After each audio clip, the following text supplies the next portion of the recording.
abantu cyangwa abanyamakuru bakazandika mu binyamakuru byabo bitandukanye, ukumva ni inkuru ishamaje rwose, ukumva wahihoza mu matwi uyumva, benshi bakazigendana muri ekuteri bumva neza inkuru bakayigarukaho umunota ku wundi, bakayihera ku gika cyambere akageza ku cyanyuma bayumva, ariko wajya kureba ugasanga iyo nkuru nta kintu ivuze gifatika uretse kuba yaramamaye gusa bitewe n'abayanditse abaribo n'amazina bafite, kandi ugasanga ni inkuru rwose idafite igisobanuro na kimwe namba, ahubwo gusa ari uko yaciye ku bitangazamakuru bitandukanye.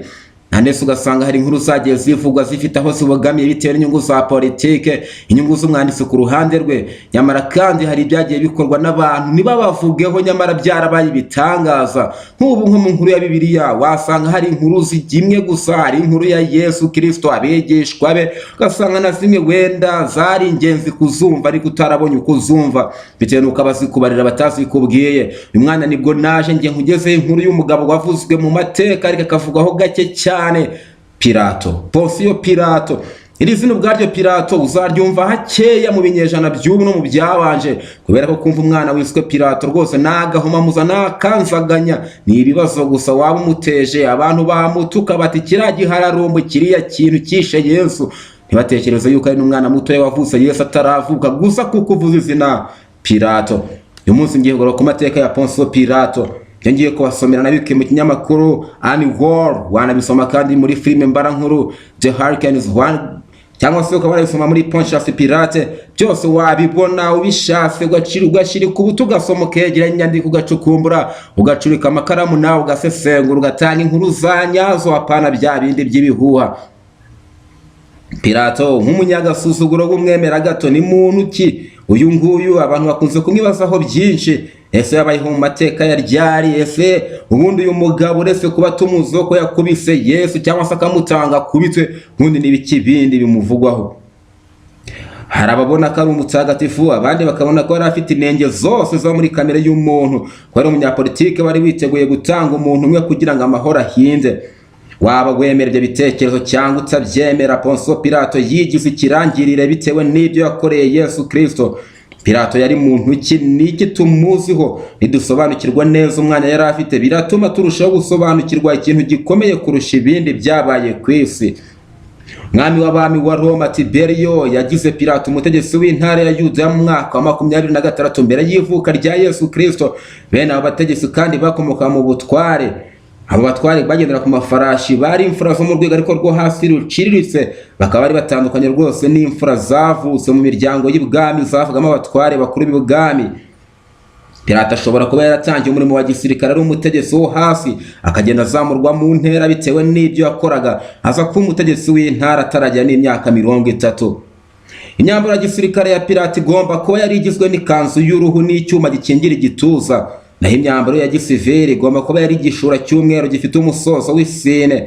Agomba kuba yari afite imisatsi migufi kandi yarogoshaga ubwanwa akabumaraho. Nubwo hari abatekereza ko yakomokaga muri Hispania cyangwa muri Espagne, izina ryumvikanisha ko yakomokaga mu bwoko bw'abaponti kubera yitwa Ponsiyo.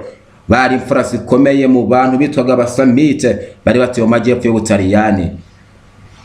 Abategetsi bo mu rwego rwa Pilato boherezwaga mu turere twari tutarasirimuka rwari mu cyaro. Abaroma babonaga ko Yudaya nayo yari akarere katarasirimuka rwose. Uretse kubungabunga umutekano, Pilato yagenzuraga ibikorwa byo gukusanya umusoro w'ibicuruzwa ndetse n'ubw'umubiri.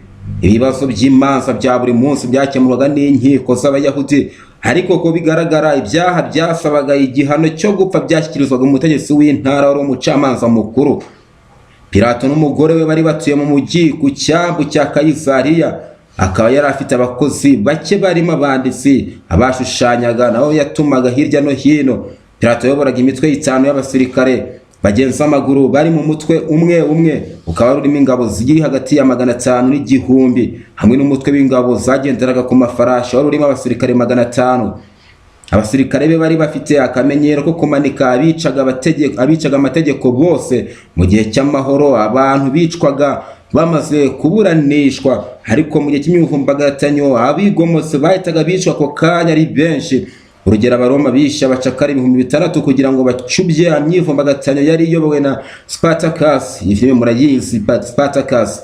Ubusanzwe iyo habaga hari imvururu, Yudaya mutegetsi w'iyo ntara yamenyeshaga intumwa y'umwami wabaga muri Siriya yategekaga imitwe minini y'ingabo. Icyakora igihe kinini Pilato yamaze ku butegetsi, iyo ntumwa ntabwo yari ihari, kandi Pilato yagombaga guhosha imvururu izo arizo zose mu maguru mashya.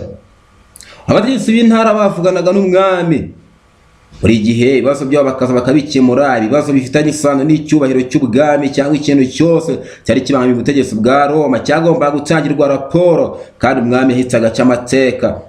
Umutegetsi yabaga agomba gushyikirizwa akaburanishiriza mu ruhame ibyaha byabaga hari nk'iby'imbonezamibano by'iki gihe. Uretse inkuru zo mu mavanjiri twumva, abahanga mu by'amateka nk'uwitwa Flavius Joseph na Philon nabo bavuze byinshi kuri Pilato. Umuhanga mu by'amateka wo mu Roma witwaga Tacite nawe yavuze ati, Pilato uko mu munsi burya ntabwo ariko yarabayeho, ahubwo yabaye nk'uhatirije gukora ibyaha abakristo b'umunsi bita yuko hari amahano. Joseph yavuze ko abategetsi b'Abaroma birinda kuzana muri Yerusalemu amabendera ya gisirikare ariho amashusho y'umwami w'abami, kubera ko Abayahudi batemeraga ibyo gukora amashusho. Kubera ko ibyo Pilato yabyirengagije, Abayahudi bari barakaye biroshye mu karasisi, baragenda rwose bijandika mu myivumbagatanya itandukanye. Pilato yamaze iminsi 5 yose ntacyo arabikoraho. Ku munsi wa gatandatu yategetse abasirikare be kugota abigaragambya, bakababwira ko babica nibadatatana ngo bareke imyigaragambyo. Igihe Abayahudi bavuga ko bari guhitamo gupfa aho kubona amategeko yabo yicwa, Pilato yacishije make ategeka ko ibyo bishushanyo bivanwaho. Pilato yashobora gukoresha imbaraga. Mu nkuru yanditswe na Joseph, Pilato yatangije umushinga wo kubaka umuyoboro uzana amazi muri Yerusalemu, akoresha amafaranga mu bubiko bw'urusengero. Yari agatangaza umugabo. Pilato ntiyashoboraga gupfa kwiha ayo mafaranga, kuko yari azi ko gusahura urusengero byari icyaha cyo guhumanya ibintu byera, kandi byari gutuma Abayahudi barakara bagasaba Tiberio kumwirukana ku mirimo ye. Bisa naho rero Pilato yafatanije n'abayobozi b'urusengero. Amafaranga y'ituro ry'Imana ryitwaga korbani byari byemewe ko yakoreshwa mu mirimo ifitiye akamaro abaturage bo mu mujyi. Ariko Abayahudi babarirwa mu bihumbi barakoranye bajya kwigaragamba, barabyamagana bati, niba icyakoze ibintu bibaho.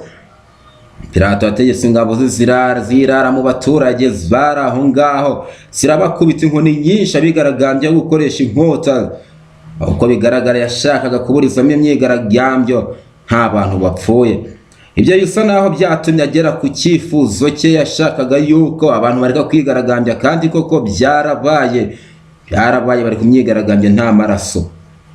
Icyatumye Pilato abaruharwa ni ukuntu yitwaye igihe abatambyi bakuru b'Abayahudi n'abakuru babo baregaga Yesu ko yigira umwami. Pilato amaze kumva ko Yesu yaje guhamya ukuri, yabonye ko iyo mfungwa ntacyo yari itwaye. Ubwami bwa Roma yaramubashije ati, ukuri niki? Uko bigaragara akaba yaratekerezaga ko ukuri ari ikintu kidasobanutse ku buryo nta wagombye kugitekereza cyane. Yafashe ubuhe mwanzuro rero? Yaravuze ati, igihe nta cyaha mubonyeho. Wabisoma mu rwandiko rwa Yohana cyangwa se mu vanjiri ya Yohana 18:37. Ibyo byagombye kuba byararangije urubanza rwa Yesu, ariko Abayahudi barasheze bavuga ko yadurumbaganyaga umutekano w'igihugu. Ishyari ry'ahanini ryatumye abatambyi bakuru batanga Yesu ngo nabambwe ngo niyicwe.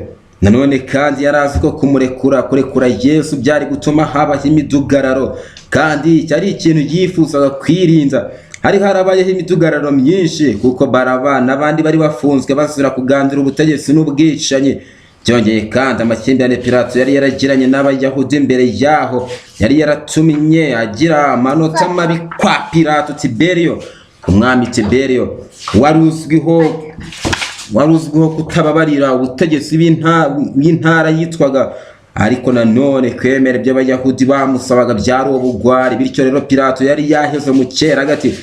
Pilato amaze kumva aho Yesu akomokaga, yagerageje kumwohereza kuburanira kwa Herode Antipa wategekaga intara ya Galilaya. Binaniranye, Pilato yagerageje gutuma bari ku irembo ry'ingoro ye basaba Yesu karekurwa.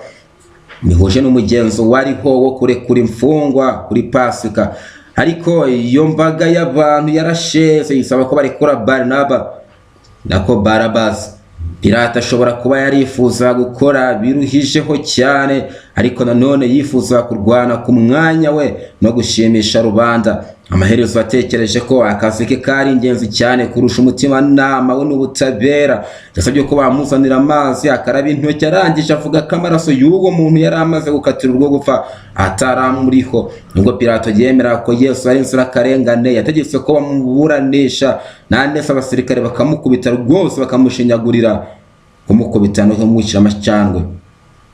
Pilato yongeye kugerageza kurekura Yesu, ariko abaturage barashakuje bavuga ko namurekura ari bo batari inshuti ya Kayizari. Pilato byumvise yemeye ibyo bamubwiraga. Hari ntiti yagize ikivuga ku mwanzuro wa Pilato, yagize iti gukemura icyo kibazo byari byoroshye rwose. Icyo Pilato yavuze cyari cyo, n'icyo yakoze cyari cyo, kwica umugabo ntacyo cyari kuba gitwaye, ukuntu imyigaragambyo yagomba gukomeza kuba mu gihugu cyose. Inkuru ya nyuma mu gihe cya Pilato yari mu gihe Pilato aragitegeka nivugwa kandi amakimbirane yagiranye n'abantu. Joseph yavuze ko imbaga y'Abasamariya bari bitwaje intwaro bateraniye ku musozi Gerizemu biringiye kuhabona ubutunzi, bavuga ko Mose yari yarahatabye. Pilato yazanye n'ingabo ze yica abatari bake muri iyo mbaga. Abasamariya bagiye kugera kuri Pilato ariwe Rucivitelius wategekaga Syria. Niba Vitelius yarategereje ko Pilato yaragereye ntacyo bivugwaho. Uko byagenze kose yasabye Pilato kugira Roma kwisobanura imbere y'umwami w'abami. Cyakora Tiberiyo yapfuye Pilato ataragerayo. Hari ikinyamakuru cyavuze ko byageze aho Pilato ntiyongera kuvuga mu mateka, agasigara avuga mu migani gusa rubanda. Ariko hari abagerageje kuvuga ibintu bitavuzwe mu buzima bwe. Hari abavuze ko Pilato yaba yarahindutse umukristo. Abakristo muri Etiyopiya bamugize umutagatifu. Eusebe wanyuze mu mpera z'ikinyejana cya gatatu no mu ntangiriro z'icya kane ni umwe muri benshi bavuga ko Pilato yiyahuye nka Yuda Iskariyota. Icyakora ntawe uzi neza uko byaje kugendekera Pilato. Pilato ashobora kuba yari umuntu utava kwizima, utarifataga imyanzuro ya kigabo kandi ugagatiza cyane. Nyamara yamaze imyaka 10 ku murimo we, mu gihe benshi mu bategetse Yudaya batahamaraga igihe kirekire cyane. Dukurikije uko Abaroma babibonaga, Pilato yarashoboye akazi. Hari abavuga ko yari ikigwari, ko yakoze ibintu bigayitse agamije kurwana ku nyungu ze gusa.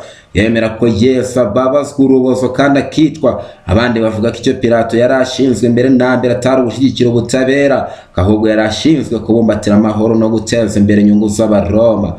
Igihe Pilato yabayeho gitandukanye cyane n'icyo turimo, ariko kandi ubu ngubu nta mucamanza ukoresha ukuri wakatira umuntu abona ko ari inzirakarengane. Iyo Ponsiyo Pilato adacira Yesu ruriya rubanza, aba afite indi sura itandukanye cyane n'iyo tumubonamo mu bitabo by'amateka. Wibuke gukora subscribe. Yitwa Sinyuzwe Yves, Astra Vista, ndabakunda.